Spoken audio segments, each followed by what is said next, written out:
انجیر کی قسم اور زیتون کی اور طور سینین کی اور اس امن والے شہر کی کہ ہم نے انسان کو بہت اچھی صورت میں پیدا کیا ہے، پھر رفتہ رفتہ اس کی حالت کو بدل کر پست سے پست کر دیا۔ مگر جو لوگ ایمان لائے اور نیک عمل کرتے رہے ان کے لیے بے انتہا اجر ہے۔ پھر تو جزا کے دن کو کیوں جھٹلاتا ہے؟ کیا خدا سب سے بڑا حاکم نہیں ہے؟ انجیر کی قسم اور زیتون کی اور طور سینین کی اور اس امن والے شہر کی کہ ہم نے انسان کو بہت اچھی صورت میں پیدا کیا ہے، پھر رفتہ رفتہ اس کی حالت کو بدل کر پست سے پست کر دیا۔ مگر جو لوگ ایمان لائے اور نیک عمل کرتے رہے ان کے لیے بے انتہا اجر ہے۔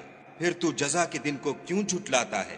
کیا خدا سب سے بڑا حاکم نہیں ہے؟ انجیر کی قسم اور زیتون کی اور طور سینین کی اور اس امن والے شہر کی کہ ہم نے انسان کو بہت اچھی صورت میں پیدا کیا ہے، پھر رفتہ رفتہ اس کی حالت کو بدل کر پست سے پست کر دیا۔ مگر جو لوگ ایمان لائے اور نیک عمل کرتے رہے ان کے لیے بے انتہا اجر ہے۔ پھر تو جزا کے دن کو کیوں جھٹلاتا ہے؟